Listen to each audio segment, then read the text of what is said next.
Are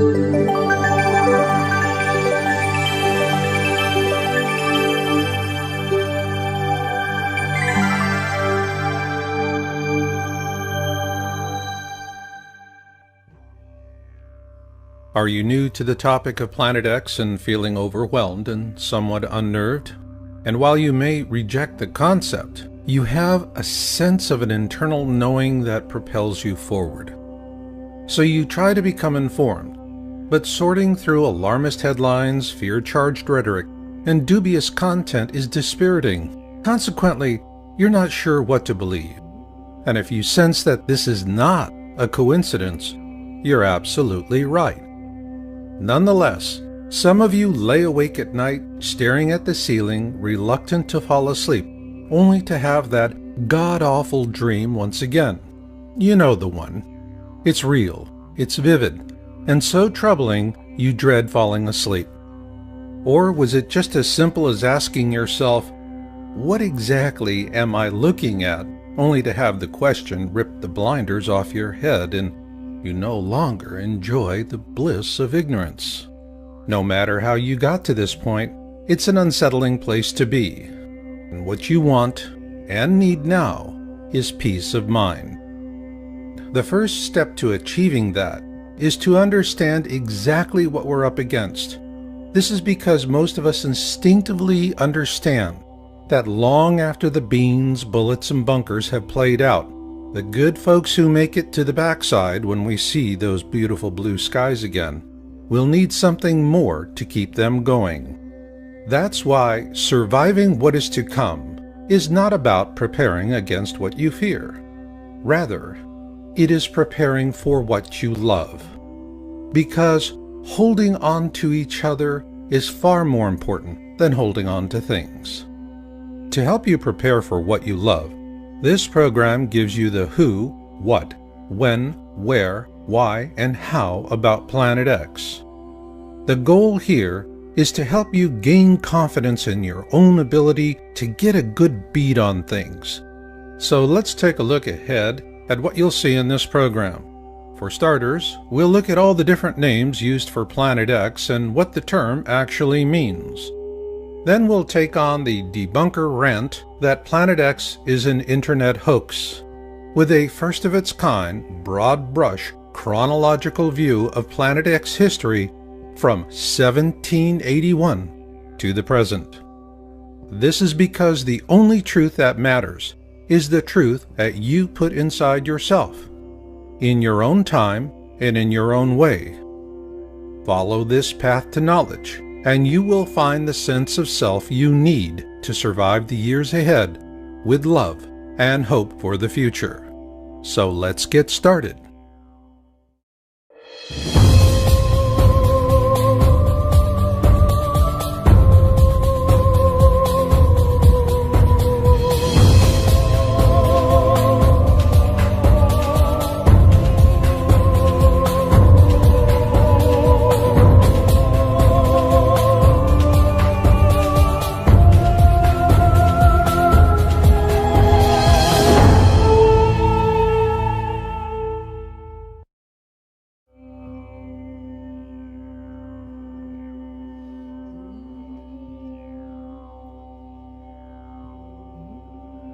The term Planet X was coined by the American astronomer Percival Lowell sometime between 1905 and 1908. It describes an unobserved planet that perturbs the orbit of a known planet.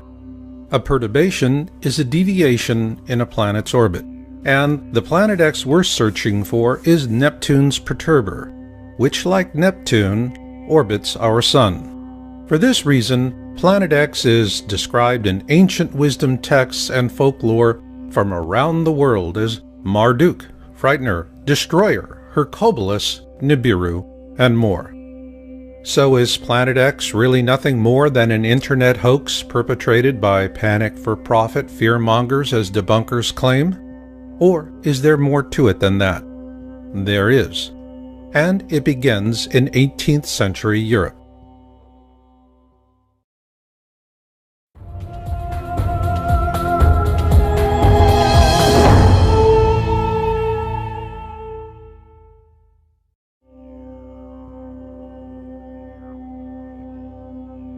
On March 13, 1781, William Herschel discovered Uranus, making it the first planet to be discovered with a telescope.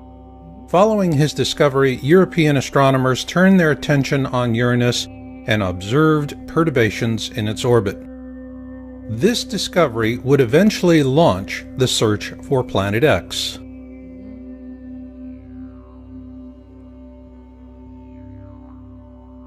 If one were to choose the father of Planet X research, it would have to be Alexis Bouvard, a French astronomer who observed the perturbations in the orbit of Uranus and attributed them to the existence of an unknown planet, the first Planet X. Unfortunately, Bouvard died before the coordinates for Neptune could be mathematically determined by French mathematician Urbain Le Verrier and British mathematician John Couch Adams, using Bouvard's observations. Verrier gets the official credit because he relayed those coordinates to astronomer John Gall of the Berlin Observatory, and 5 days later, Neptune was observed by Gall on September 23, 1846. This made Neptune the first planet to be discovered by a mathematical prediction. So Neptune was also the first Planet X to be discovered. But subsequent calculations based on the orbits of Uranus and Neptune indicated the presence of yet another Planet X well beyond the orbit of Neptune, and so the search resumed. Not in Europe, but in America.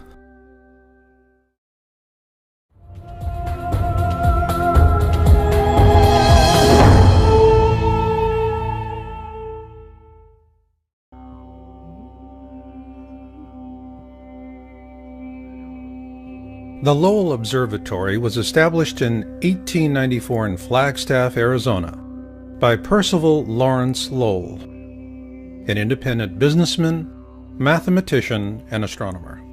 One reason Lowell founded the observatory was to study the planet Mars and its canals. The other was the search for other objects of interest in our solar system, most particularly Neptune's perturber, Planet X.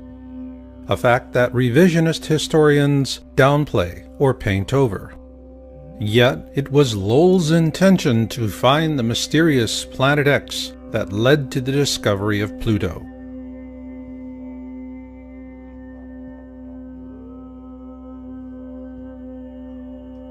In 1929, 14 years after Lowell's death, a young astronomer by the name of Clyde W. Tombaugh was retained by the Lowell Observatory to carry on the search for Planet X. And on February 18, 1930, he discovered Pluto. At the time, astronomers believed he had found Planet X, Neptune's perturber.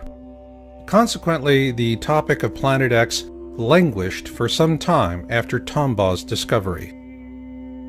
However, after the discovery of Pluto's moon Charon in 1978, it was determined that Pluto lacked the mass to be Neptune's perturber, as it is only about 60% the size of our own moon. So with that, the search for Planet X was once again afoot. It's also interesting to note that Pluto was later demoted to the status of a dwarf planet in 2006 by the International Astronomical Union.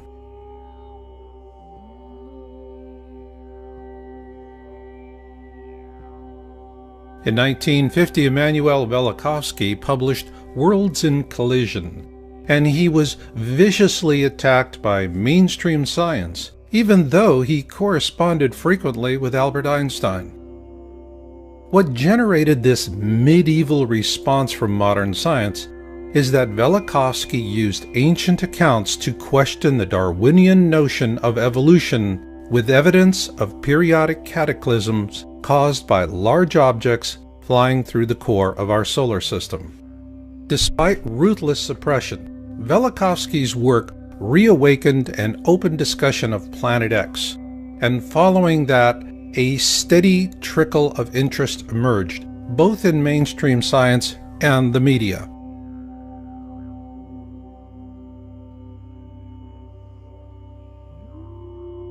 On March 3, 1972, NASA launched the Pioneer 10 spacecraft to explore the outer planets.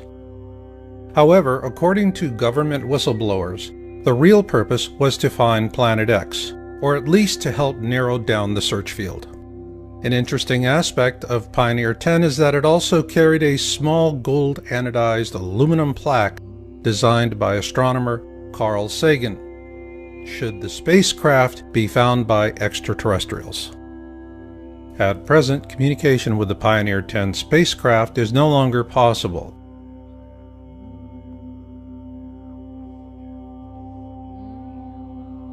Following the launch of Pioneer 10, the topic of Planet X would have languished again had it not been for Zecharia Sitchin, the author of The 12th Planet, which was first published in 1976.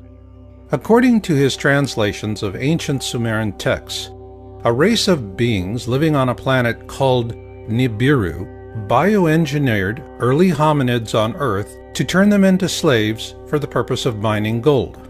Called the Anunnaki, these beings lived on a planet the Sumerians called Nibiru, what we call Planet X today, and the Sumerian accounts tell us that it orbits our Sun every 3,600 years, and flies through the core of our system, often causing great cataclysms on Earth.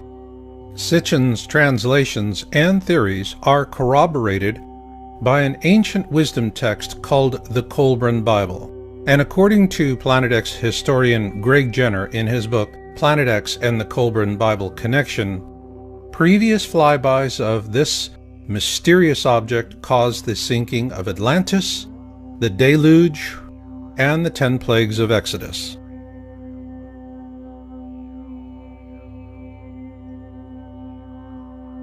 Although Sitchin was continuously mocked and attacked by fundamentalists, our government took his work seriously, and on January 25, 1983, NASA launched the Infrared Astronomical Satellite, IRAS. Its mission was to map the sky using infrared. According to NASA, IRAS was unable to complete its mission due to a failure in its supercooling system, and much of the data collected from the probe was classified and has never been disclosed. Several government whistleblowers say that this was a cover-up because NASA shut down IRAS after it imaged Planet X. Their accounts parallel an article published by the New York Times on January 30, 1983, shortly after the IRAS launch. Evidence assembled in recent years has led several groups of astronomers to renew the search for the 10th planet. They are devoting more time to visual observations with the 200-inch telescope at Mount Palomar in California. They are tracking 2 Pioneer spacecraft, now approaching the orbit of distant Pluto, to see if variations in their trajectories provide clues to the source of the mysterious force. And they are hoping that a satellite-borne telescope launched last week will detect heat signatures from the planet, or whatever it is out there. It is important to note that the term Planet X was also used to refer to a 10th planet. However, after Pluto was demoted to a dwarf planet in 2006, that definition became irrelevant. But what is relevant is what IRAS imaged and the consequences of those observations.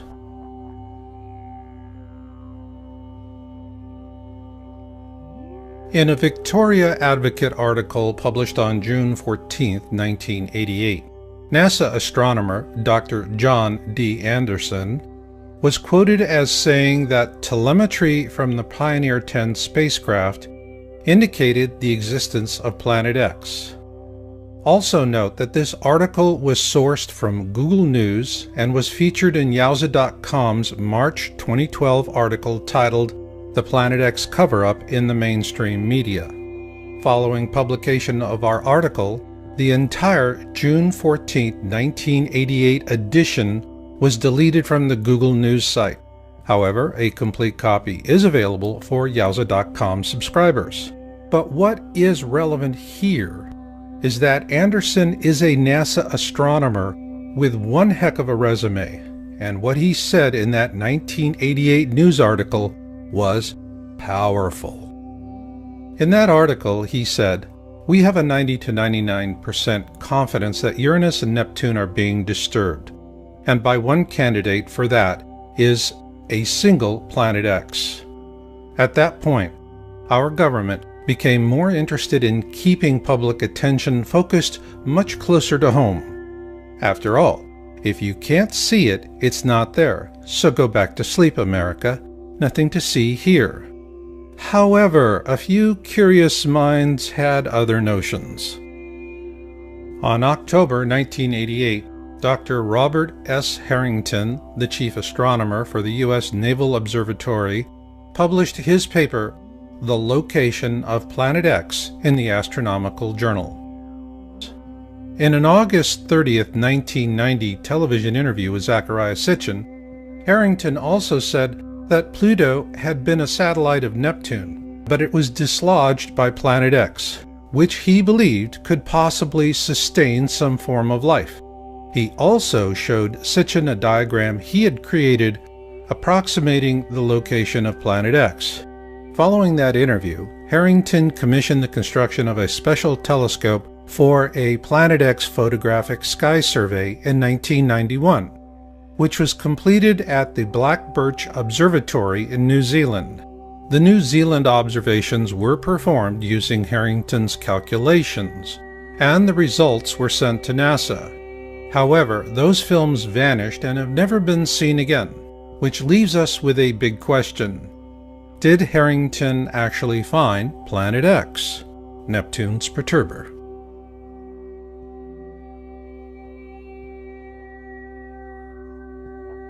In 1992, Sitchin produced a documentary titled "Are We Alone in the Universe?" At the end of that film, Sitchin quotes a NASA press release from that same year. Unexplained deviations in the orbits of Uranus and Neptune point to a large outer body system of 4 to 8 Earth masses on a highly tilted orbit 7 billion miles from the Sun.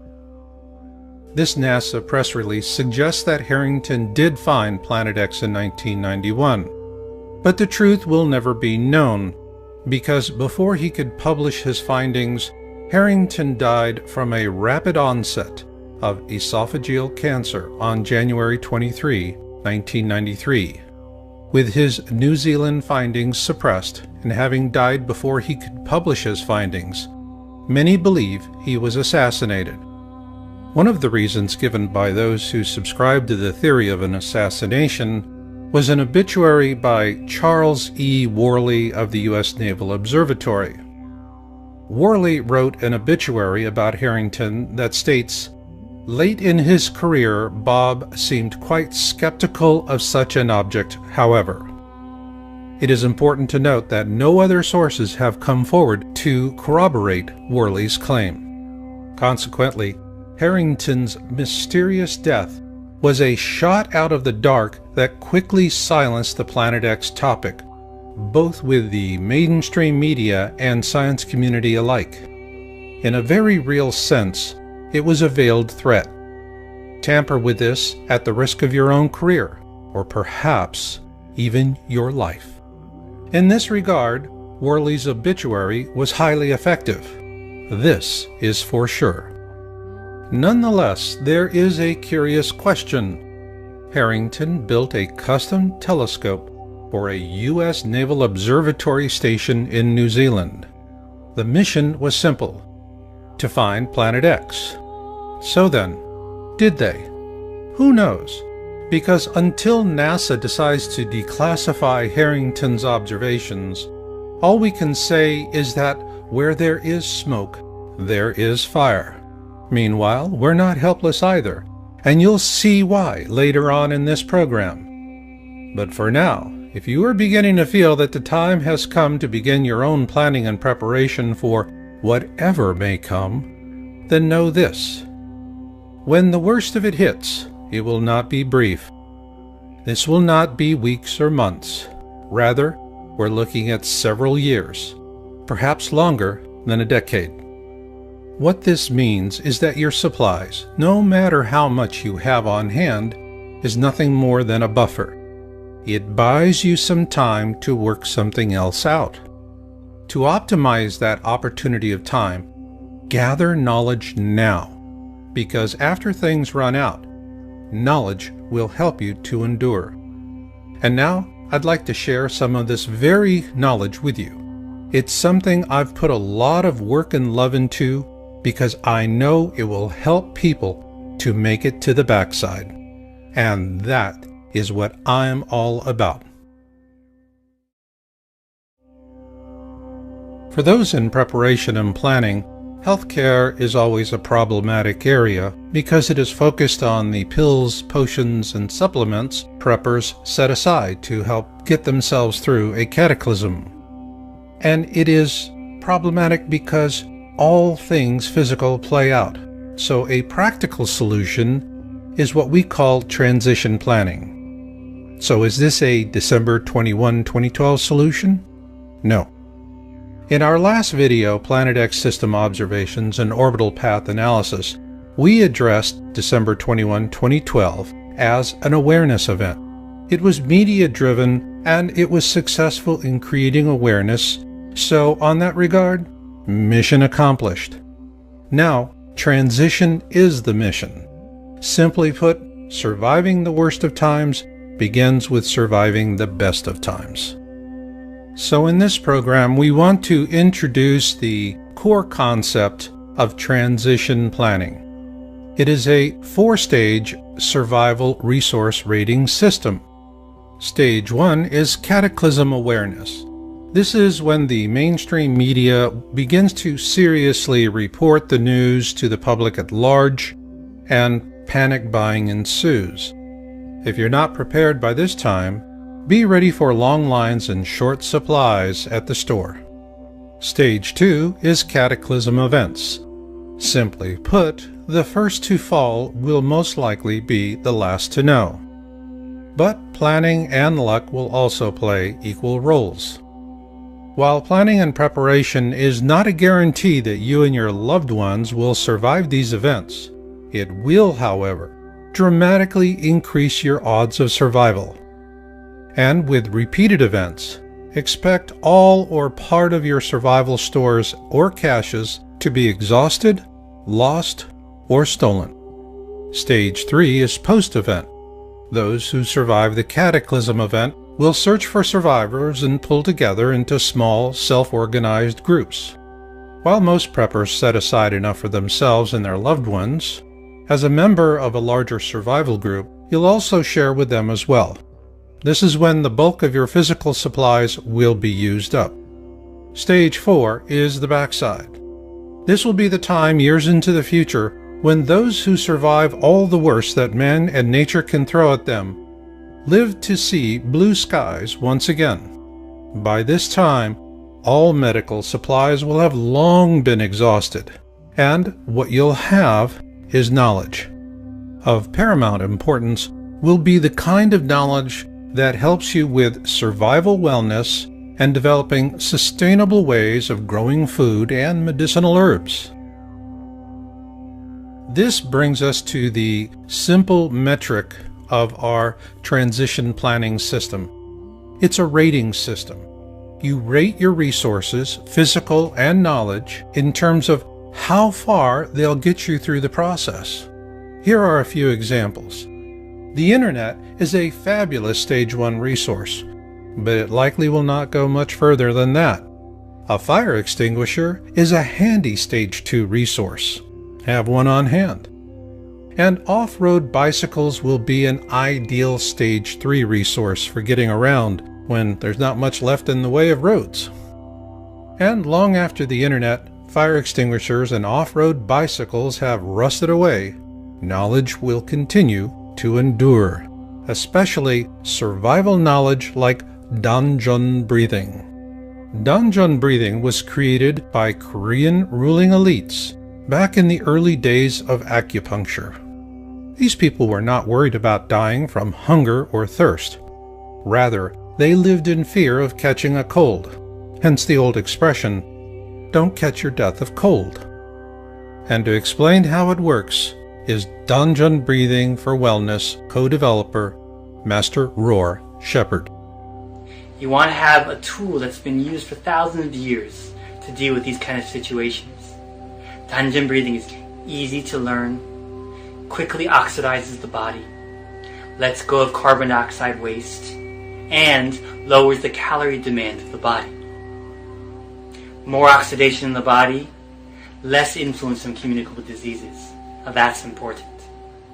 The complete Dungeon Breathing for Wellness system from feelbetteronyourown.com includes a full-color symptoms handbook and 6 exercise and reference DVDs. This course was developed by preppers, for preppers, and the symptoms handbook is the core of the system. It offers quick access to poses for a wide range of symptoms and complaints, and it's designed to help volunteer trainers pass along these simple techniques to others. Each pose is cross-referenced by skill level, symptom, and personal goals.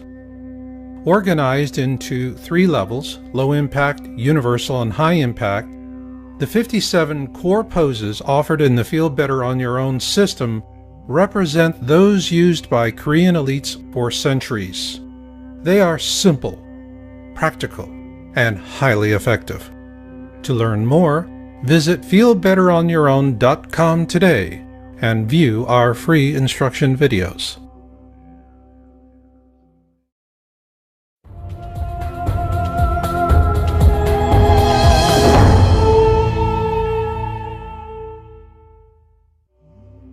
Imagine that you knew about the stock market crash of 1929 well in advance of the common man. Obviously, you could use such advanced knowledge to reap windfall profits from the misery. That is, assuming you were to keep the knowledge a secret. So, to what lengths would you go to keep future victims in the dark so that you could achieve the full measure of your own self-interested goals? Likewise, would you expect elites to rise above their own compulsions for power and wealth for moral or ethical purposes to inform the public at large, even if you are not so inclined? The point here is that for the elites, the topic of Planet X has always been about the leverage of deception, because of something I call Titanic rules. First class gets the boats, and steerage goes down with the ship. We're steerage, and the best we can do is to muster an occasional glimpse through a foggy porthole before the elites close it. Yes, it's unfair, but it has always been that way, and each day you spend agonizing over this is one less day you're focused on what really matters: your survival and that of those for whom you love and care. Keep this in mind as we present excerpts from observation reports. On April 24, 2006, Yowza.com broke the story on the South Pole Telescope, SPT, in Antarctica. The stated mission for the SPT really doesn't make a lot of sense because the same science could be done somewhere else at a fraction of the cost. So why build an expensive and sophisticated infrared telescope in such an inhospitable and inaccessible location as the Amundsen Scott South Pole Station in Antarctica?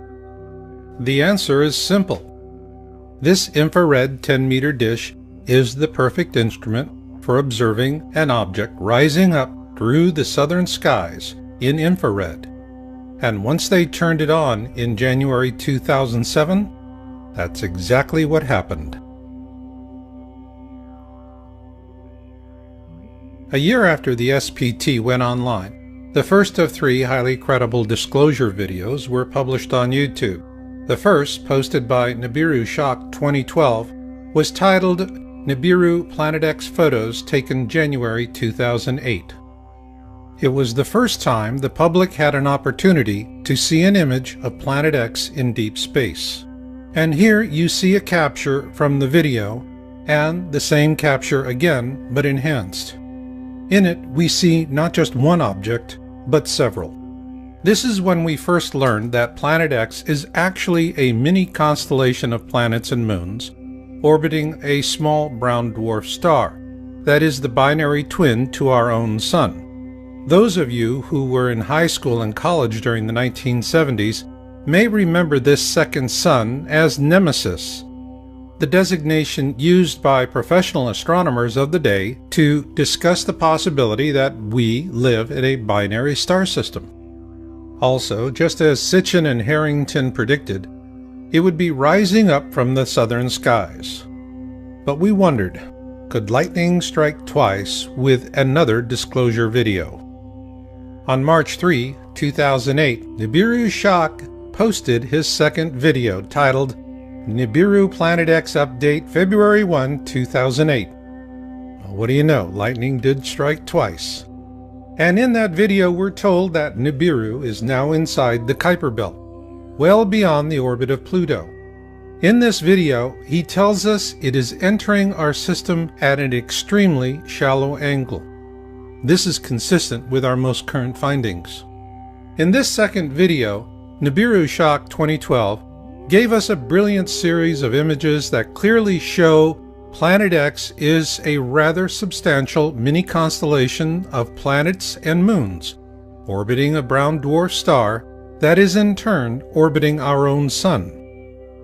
Consequently, it does not look or move like anything humans have seen in over 3,600 years. He also told us that governments are afraid of a panic. Perhaps. But then again, remember Titanic rules. First class gets the boats, and steerage goes down with the ship. We're steerage. Why do we say this? Because after these two videos were posted, the Nibiru Shock 2012 channel was hijacked by disinformationalists, and the first two videos were labeled a hoax, and the channel was also corrupted. Having investigated the first two Nibiru Shock 2012 videos at length, we published our findings on April 6, 2008 in an article titled First Two Planet X SPT Leaked Image Videos by Nibiru Shock 2012, now seen as highly credible.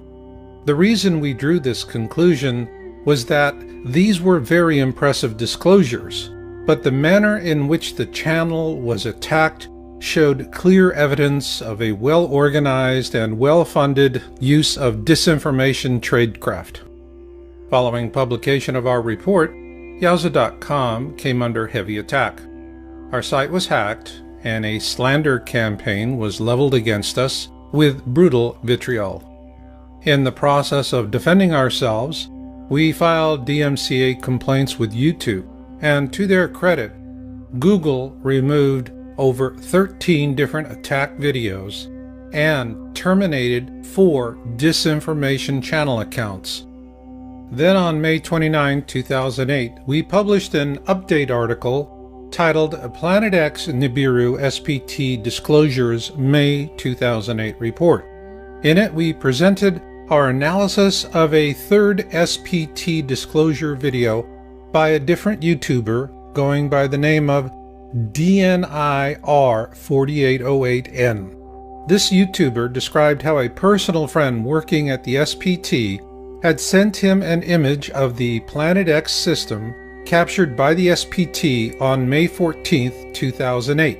In the video, DNIR4808N named his friend, and the government had the YouTube channel removed along with this video within a few hours after it was posted.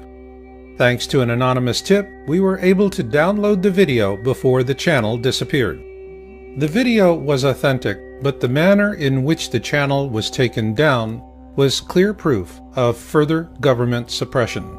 And when you compare the images in the DNIR4808N video with the Nibiru Shock 2012 videos, it's obvious that both are of the same object or series of objects, which also happen to be in the southern skies. At that point, the question for our team was simple. How did these 3 SPT disclosure videos compare with Dr. Harrington's paper, The Location of Planet X, published in October 1988, and with the illustration he showed Zecharia Sitchin in a 1990 television interview. Luckily for us, the answer came a few months later. Corroboration for Harrington's calculations finally came in 2008 with the last polar flyby of the Sun by the ESA-NASA Ulysses probe. Although NASA says that the spacecraft failed before critical data could be gathered in its last orbit around the southern hemisphere of our Sun, it nonetheless yielded valuable data, and we published that on October 13, 2008, with an article titled The ESA-NASA Ulysses Probe and Planet X Nibiru.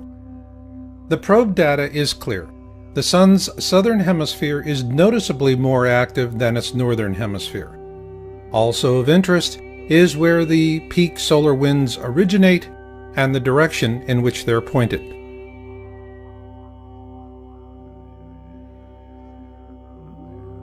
Our team continued researching Harrington's paper and the many disclosure videos we'd seen.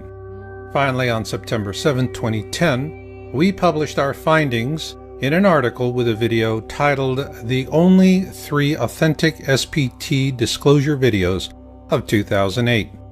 Simply put, the 3 videos we discussed in this program by Nibiru Shock 2012 and DNI R4808N are the real deal.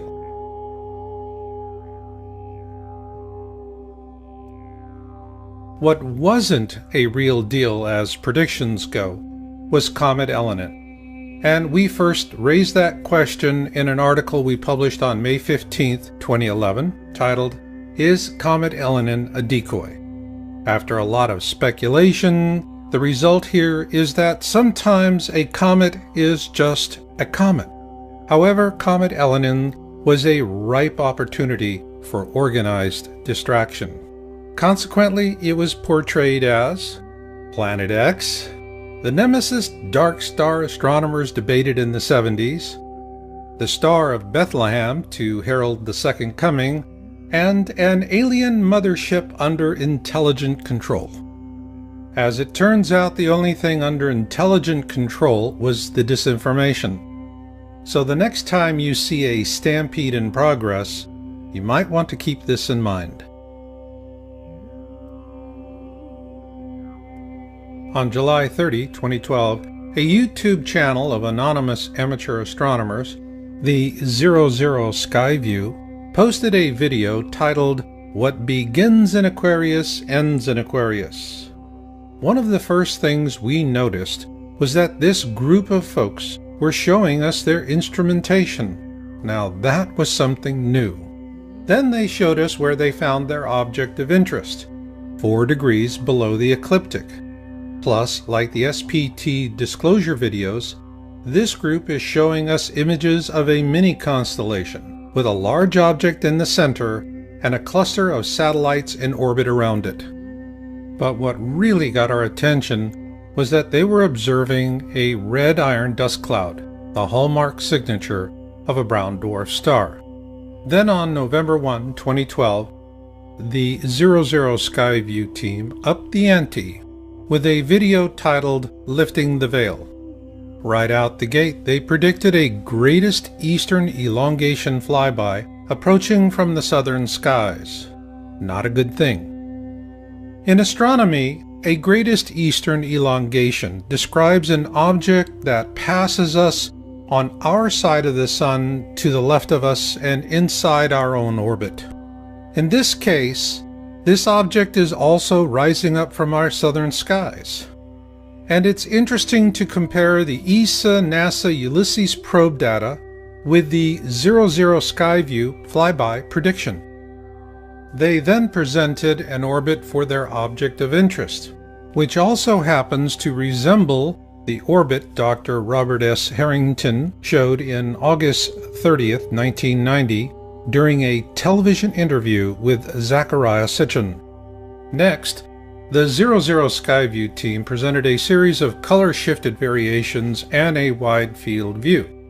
However, their last image is of a mini constellation in Aquarius, and it is similar to the mini constellation in the January 2008 disclosure video by Nibiru Shock 2012 titled Nibiru Planet X Photos taken January 2008.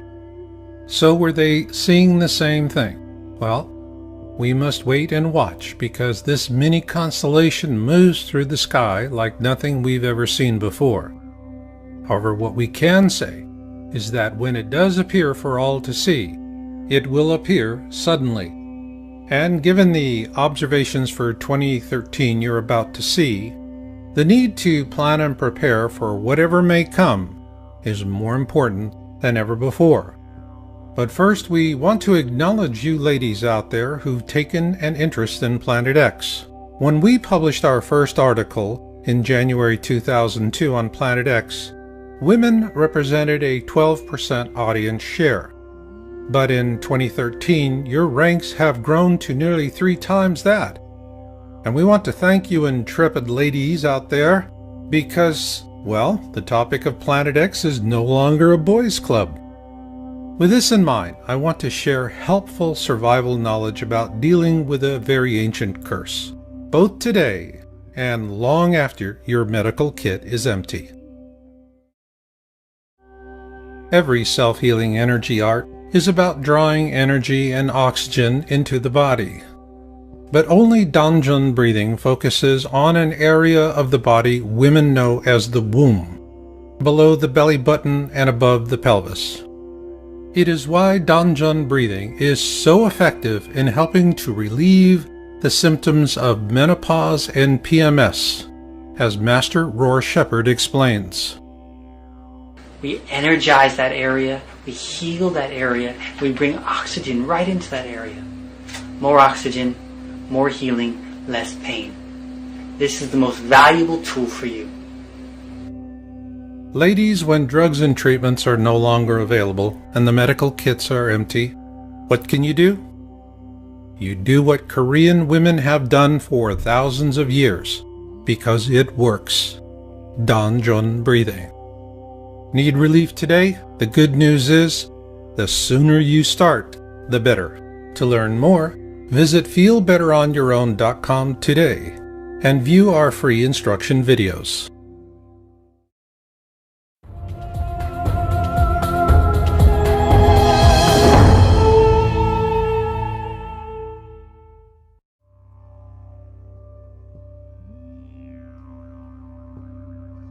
At the beginning of January 2013, Yowza.com researchers began tracking an uncatalogued object using the Volcan feed camera from the Turrialba volcano in Costa Rica. I dubbed the object Bluebonnet. With these observations, we began to see a pattern forming in terms of Planet X being a mini-constellation instead of a single object. Though Bluebonnet is clearly not a brown dwarf companion to our own Sun, its movement through the sky does raise the possibility that it could be a far-flung orbital of a second sun.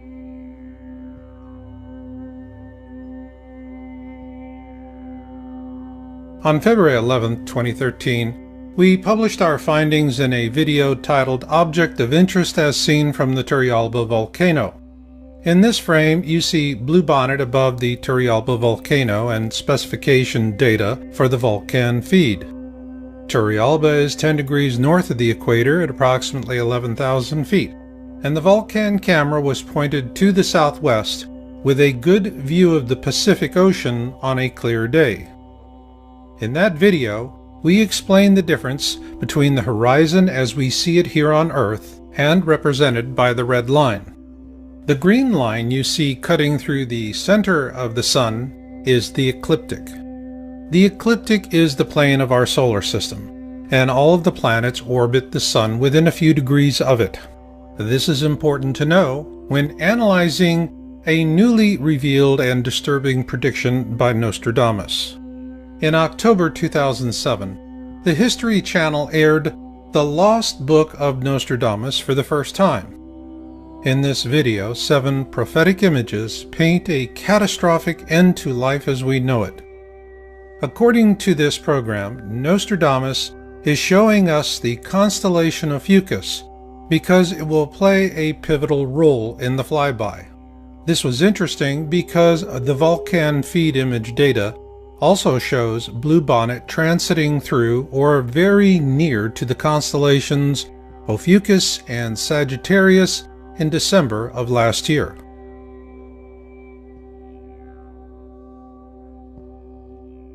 Then on April 20th, 2013, we released an update video titled Blue Kachina and its Moon for our Turrialba object of interest. In doing our research, we began developing a new technique to analyze the imaging capabilities of the Vulcan feed camera at Turrialba. We initially used this technique in a rather limited way, but it later evolved into a powerful image analysis method. Also noted in this update was a video released by the 00 Skyview team on March 23, 2013 titled The 5 Uploaded Images from the Dance of the Stars video. In that video, they provided a chart that gave us an interesting possibility for potential orbitals in the vicinity of Ophiuchus. Following months of observations and capturing hundreds of images to our database, we were able to plot a rough orbit for Bluebonnet, which we determined to be an outermost orbital of the Planet X system brown dwarf companion to our own Sun. Ergo, Bluebonnet does not orbit our Sun, but rather something else that does.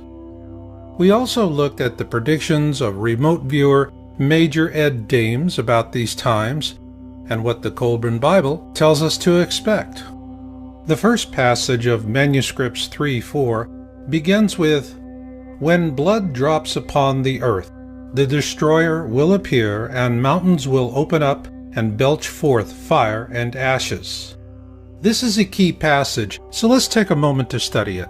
When blood drops upon the earth refers to the iron dust cloud surrounding the Planet X system. The destroyer will appear. What this tells us is that the iron dust cloud precedes the arrival of the destroyer, which in this case is Planet X, the ancient Hebrew and Egyptian description for this mini constellation. And the rest just doesn't get any better.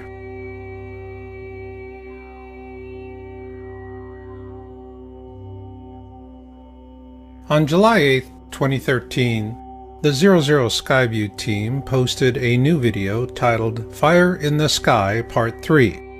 The term KBO stands for Kuiper Belt Object, which is a classification for Planet X. Potential orbitals refers to the planets and moons in orbit around the KBO. And here they finally ask the question, is this our binary star? The reason they posted that question to the viewer is because they've observed a large nucleus for the KBO. But it was their second video on the 12th of that month titled A Cyclical Storm Brews that really got our attention.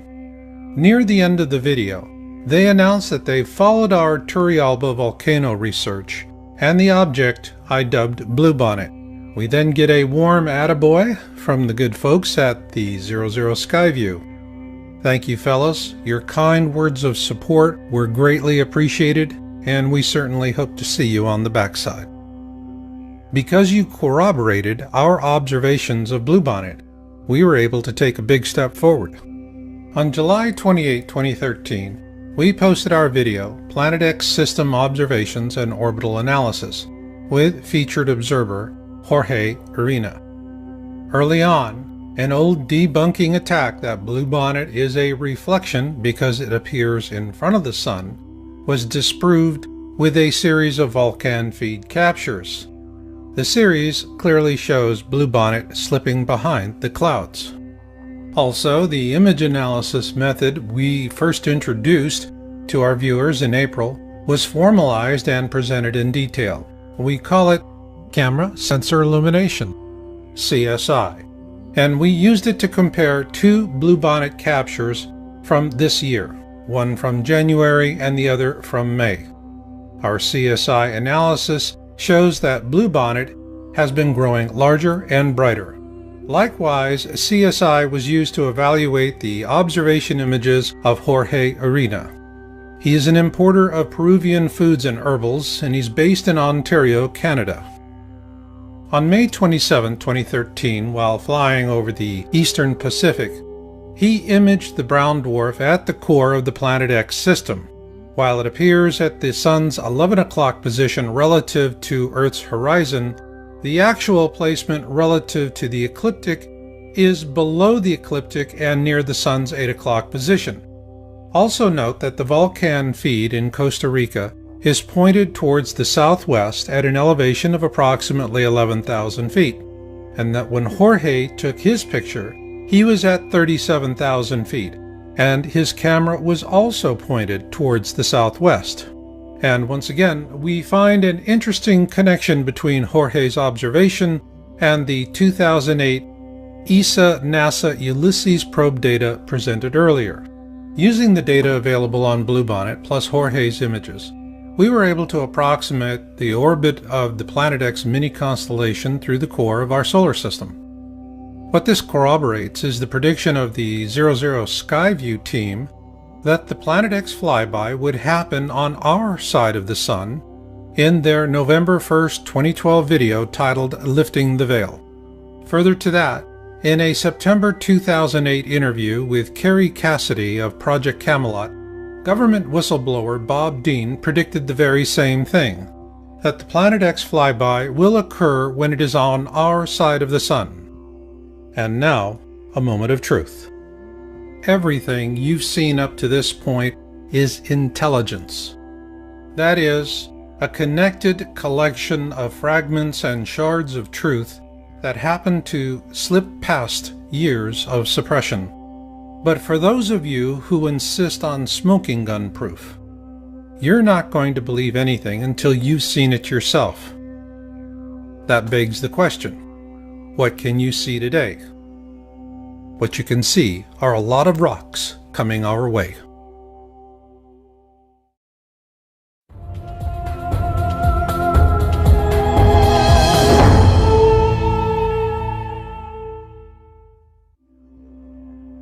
The American Meteor Society was founded in 1911 for meteor observations. It is a reliable source for information about meteors and fireballs. If you need to see things for yourself, visit www.amsmeteors.org and support the effort. But why would you want to do that? Because on February 15, 2013, NASA had all of us focused on the flyby of asteroid 2012 DA14. After weeks of media hype, the flyby turned out to be a rather boring non-event. Yet, on the very same day, the Chelyabinsk meteor airbursted over the southern Urals. It was the largest rock to hit our planet in over a century, and its detonation released the equivalent energy of over 20 Hiroshima bombs. It damaged over 7,000 buildings, and 500 people had to seek medical treatment for wounds. When pressed by the media for an explanation as to why NASA never saw it coming, they finally had to admit that they were blindsided by this meteor because it came out of the sun and that they do not have any telescopes pointed in that direction. Still the same, can you imagine the carnage that would have occurred had this meteor airbursted over a major American city with the equivalent energy of over 20 Hiroshima atomic bombs? The point here is that we can continue to argue about what is happening here on Earth in a way that keeps the consensus out of reach. But when it comes to meteors, there are no more frivolous debunker theories about natural variation, increased reporting, and, well, swamp gas. Just consequences. That is why visiting the American Meteor Society, the AMS, is something you can do today to see what's coming at us. To show you why, we're going to show what people are seeing and reporting from 2010 through October 2013 based on AMS observation reporting data. Next, you will see our statistical analysis for the following fireball observation trends: the average number of reports per event, number of reports by classification, multi-state event observations, fragmentation observations, events with sound reports, and finally a comparative trend summary that ties it all together. So let's begin.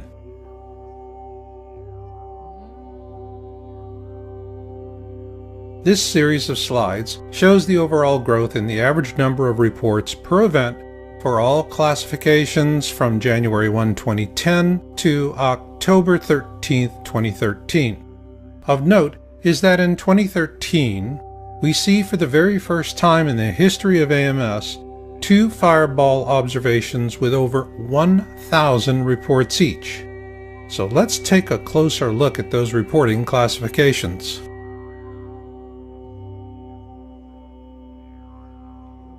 The AMS classifies meteor observations based on the number of reports per incident, where a mid-sized class event has 6 to 20 reports, a significant event has 21 to 50 reports, a large event has 51 to 100 reports, and a huge event has over 100 reports.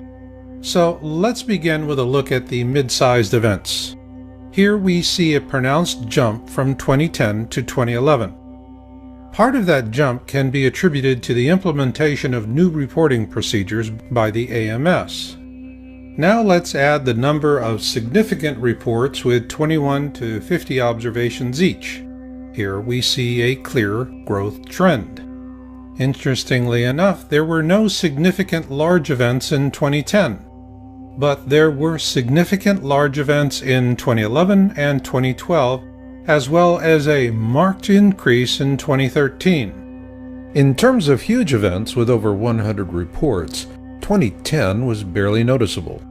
However, that picks up in 2011 and doubles in 2012, and then again in 2013.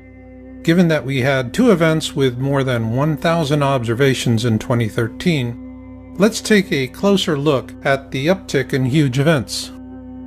Here we see the jump from 2011 to 2012 and then again to 2013 is stunning to say the least.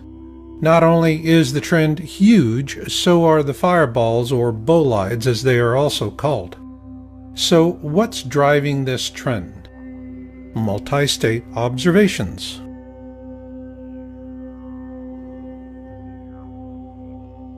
A multi-state event is where observations of the same fireball are reported in 2 or more states, and here we see a steady growth trend from 2010 to 2013.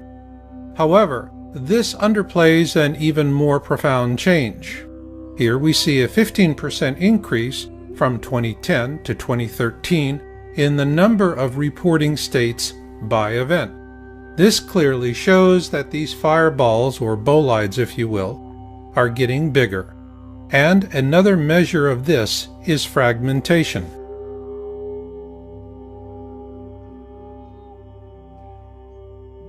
Fragmentation is a key indicator of size, and while angle of attack and velocity also play a factor, the rule of thumb is the larger the meteor, the more likely it is to fragment, or break apart if you will. From 2011 through 2013, the number of meteors large enough to fragment skyrocketed according to AMS reporting data. This should be of real concern to all of us because this represents a 400% increase in just 3 years, and because there is a corresponding increase in sound as well.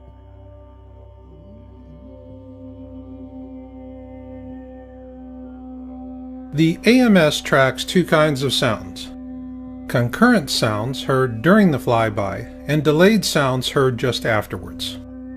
These charts are a combination of both, and the trend is clear. Sound follows with fragmentation. And what is really striking is that sound and fragmentation reports for 2010 through 2013 show nearly identical increases. So now let's summarize what we've seen so far by looking at the growth trend percentages from 2010 to 2013.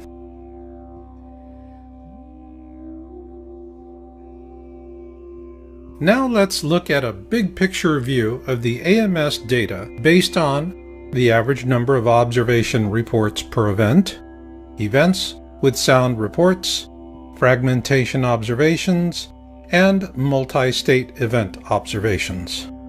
And what we see here, beginning with 2010, is a consistent growth trend by percentage from 2010 through to 2013. It is important to note that all of the data presented in this video is for the 2013 reporting period of January 1, 2013 to October 13, 2013, with 2.5 months yet to be reported. And for those of you who are still laboring with doubts about all of this, there is only one question you need to answer. What's throwing all these rocks at us? And what about those of you who no longer have any doubts about the need to plan and prepare for whatever may come? Do not plan against what you fear, but for what you love, because survival is not about holding on to things. It's about holding on to each other.